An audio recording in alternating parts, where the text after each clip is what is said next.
I'm Charlie Bright of Gold Derby, and today I am speaking with Jack Lowden, the star of Slow Horses on Apple TV Plus.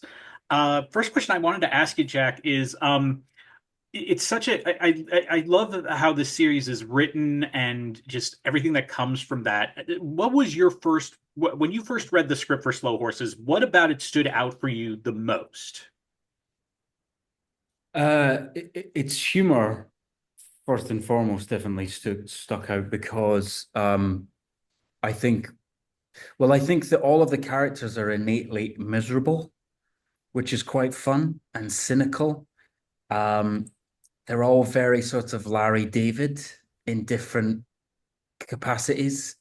Um, I don't think they're the people that you would want that you would want it like on Christmas Day around your family table. But they are probably the people you want to drink late at night with because the vitriol that would come out of their mouth would be quite funny.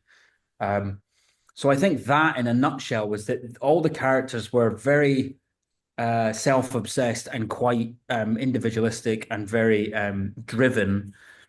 And I think the fact that they seem to somehow come together in every season as a team, a sort of weird team, even though they're all ultimately trying to better each other, is really fantastic. Yeah. I think one of the other things that's so amazing about this show uh, is having been seeing you get to share scenes with some incredible actors like Gary Oldman and Jonathan Pryce. Also, what's it been like having those two actors as scene partners throughout the previous four seasons? I mean, just fantastic. There's nothing that they can't do or they haven't done. It's quite intimidating at first, where you're like thinking of all the characters that particularly those two have played across their career, just the different genres that they've just mastered, as well as the stage work that they've done. Um, and then you go, right, well, it's me sat in front of them, which is quite funny to myself.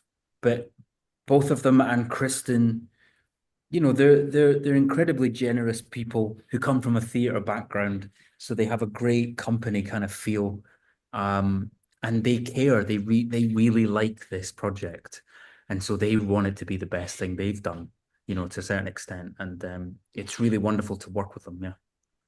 I'm glad you brought. I can't believe I forgot about Kristen Scott Thomas. But I can't believe I forgot about her. But also, this past season, you got to have some really, really tense scenes with Hugo Weaving. And I'm curious, what were those like to film? They were great. They were great fun. Because it's weird how unlike a lot of the characters he plays, Hugo actually is. Um, he's just this lovely Aussie bloke. He's very nice. And it was great because it's, yeah, season four, and I've always wondered who his parents were, who River's parents were. So to just sort of this for Hugo just to walk onto the set and suddenly he's my dad, it was quite bizarre, but they were great. Everybody's just so lovely, and everybody knows the tone of the show. They know that they're not walking into Hamlet, to a certain extent. That we know that we're making something that's ultimately entertaining, even though but we feel that we can pull the audience everywhere in this. There's so much scope, dramatically, as well as the humor and the thriller aspect. Yeah. Um, uh, we've talked about I've talked about some of the bigger names on here, but I'm curious, who else have you really enjoyed getting to share scenes with on the show, and what was your favorite scene to shoot with them? Oh, that's a big question. Uh, my favorite actor to work with on the show is Roz Elazar, who plays Louisa. Um, I just adore that, working with her. I think also anything I get to do with Kristen is great. Um, Favorite scenes? Christ, it's been so many now. Um, I did I did love shooting the sort of big opening of the whole thing in season one. That was just sort of like teenage boy. That was great fun. Stealing cars on an apron in an airport and diving over things. That was just stupid fun. Um, I also love where we get to film. I love, we film a lot in Oxfordshire, which is such a beautiful part of England. I personally love shooting there loads. And the weird, beautiful sort of East London Barbican-ness that the show has found, which I think the world of Slow Horses just fits straight into is so wonderful. Um, but yeah, anything I get to shoot with Roz, I love. But the whole cast is Saskia Reeves is just daft good. Like they're all amazing. So no, all of them. Um, where would you like to see the show has been picked up for I think two more seasons at least. And uh obviously we don't know where it's going to go afterwards. We just had the premiere of the fourth season.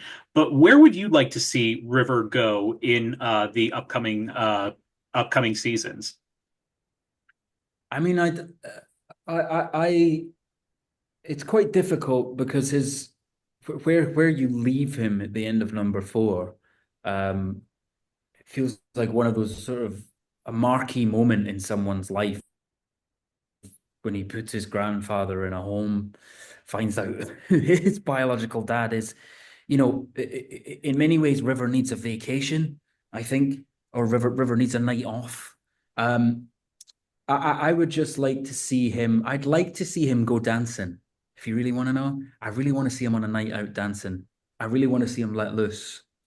Because they're always at work because they work in espionage. So I really want to. I really wish they'd write a whole episode where all of the slow horses go to a club, and it's just set in the club, and they get progressively drunker and drunker, and more home truths come out, like any good night. And there's dancing. I just think they should do that. Just one whole episode dedicated to a team night out. There you go. And you have no hangups about dancing on camera? None at all. I dance better than I act. I mean, yeah, I really do. I was yeah, I was told once, maybe you're not the best dancer in the world, but you can really move. And I've always worn that as a badge of honor. 'Cause my brother is a professional ballet dancer, so annoyingly he got those genes, but I can move. Nice. Um, uh, it's one thing that I've in doing some research on this. I found some interviews with Will, the show creator, saying how much he admires your improv skills that you've brought to the show. And I'm curious as to, is there a bit of improv you did that made it onto the show that you were particularly proud of? That's a good question. Um, Firstly, he breeds that environment, Will, which is an incredibly generous thing for a writer to do on a show. And more writers should do it because it gives the actors, particularly in something recurring and they're playing the same character for years, a great sense of ownership.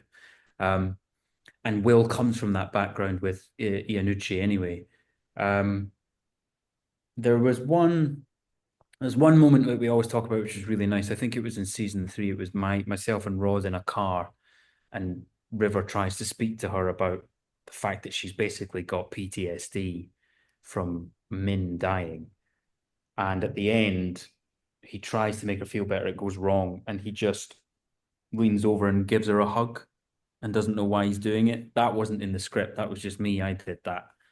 Um, that's one of my favorite ones. But there's quite a lot because, like I say, it is encouraged, and some of them don't make it. But yeah, it's a wonderful luxury to have a writer like that. Yeah, Min dying absolutely broke my heart. That was just absolutely crushing for me. Did that catch you like completely off guard when that happened in the show? Yeah, but also, which is what happens with this, is the actor that played it, Dustin was in at the beginning, in from the beginning. He was an OG, so to speak, and for him not to be in it anymore was horrible because Dustin is another brilliant comic actor that he was so much a part of setting the early tone, you know, and for him to just leave like that, or like Freddie Fox, it's really sad.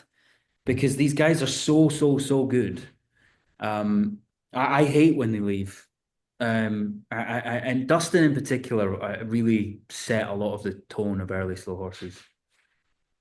Um, you were saying that the thing that stood out to you so much when you first read the first teleplay was the humor of it, and I was wondering if you could just go a bit more into why you think the humor is so key to making the show work the way that it does. Because I think it's key because the situations that they're put in are not situations that most of us find ourselves in. Um, but the way in which they talk about them and the humor that they have is humor that we all have. I think when we are in a workplace, if people are struggling to make deadlines, if they have a really creepy or annoying, weird boss, you know, I think a lot of people can relate to those things. Obviously, not many people can relate to it in the world of espionage, but that's why it's so fun, is that you've not got people who have always got the perfect line, turn up in the perfect car, wear the perfect suit or whatever. It's just like a work-based comedy drama, but it happens to be in the world of espionage. So the comedy is absolutely key. If the comedy didn't work, if the comedy didn't work, I mean, one of the things that a lot of us watched before we started this was a French show about their intelligence service called the Bureau, Le Bureau, obviously. Um, and it's very straight down the line thriller. It's magnificent, and anybody that's not seen it should watch it. It's absolutely magnificent. But what makes this typically British is the humor. Is that you're in that situation where you are chasing the bad guy, you're trying to stop a plane taking off or whatever, but you're just cracking jokes. Even the notion of it makes me laugh. Yeah, I love it. I'm so proud of that sense of humor. And uh, there have been your character has been put in a number of incredible situations that must have been difficult to film. The one I always think of is in season two when you're trapped in that barn while you think the wife of the farmer is going to be piloting a plane into the building or something like that. Um, I'm curious what for you personally, what has been the most difficult scene to shoot? That scene where he's hog-tied, Hmm. that particularly physically, that was, I don't know if any of your viewers have been hog-tied, but um, I'm guessing a good amount probably have. The context may be a bit different, but that's another thing altogether. I think it's an incredibly terrifying position to be put in, literally. And I was basically in it for an entire day. You're very vulnerable. Um, but it was physically difficult. Will and I again were so adamant that we really wanted to feel how difficult it was for him to hop over a room and find a phone in a drawer with only his mouth available. Um, I mean, I was sweating, I was so sore by the end of it. Um, that was definitely the most physically demanding scene. And like once you're hogtied, if you fall over on your side, you're kind of like when a sheep falls on its back, like you can't get yourself up. There's a sort of lot of rocking involved, but I used to just have to get people from the crew would just sort of rock me back. Um, but I'm particularly proud of that scene because it is ridiculous. You got quite you've had quite a year this year. Uh, you got nominated for an Emmy for supporting actor in a drama series. And you got to and of course, as I said earlier, Will won the writing award at the Emmys back in September. I'm curious, what was that experience like of getting nominated for an Emmy and getting to go and also getting to see Will win the writing prize as well? What was that all like for you? Oh, it was great fun. I mean, it's always mad fun. I mean, that's the first time I've been to an American award show, I think. And to be nominated was just sort of icing on the cake. It was really great fun. Very well run. I do want to say that I said this before, that the Emmys were incredibly well run. And also the fact that the Americans, you have commercial breaks, which is nice for people that are in the audience, because every 3 or 4 awards, whatever it was, everybody gets up and talks to one another and goes to the bar or Goes to the bar. Yep. but back home, it's like, you sit there for 3.5 hours and you don't move. Um, Whereas in America, it was fantastic, and also the brutality of how short little time they gave people for their acceptance speeches. It was wonderful. I wanted to clap every time the music came on. It was so wonderful. People like thanking their dead relative and playing exit music. It was so brutal. It was so slow horses. It was great.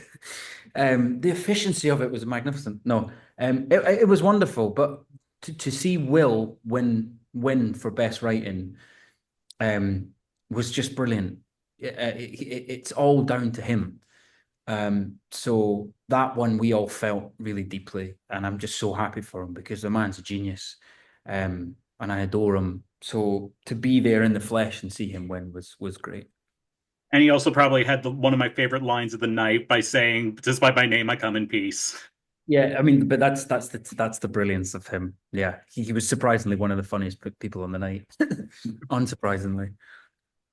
Well, Jack, thank you so much for joining us. We wish you all the best over the next couple of months. And to all of our viewers, please like, share, and subscribe this video, and make sure to keep going to Gold Derby to make all of your predictions in advance of all the upcoming award shows coming up. Thanks so much, Jack. Thank you.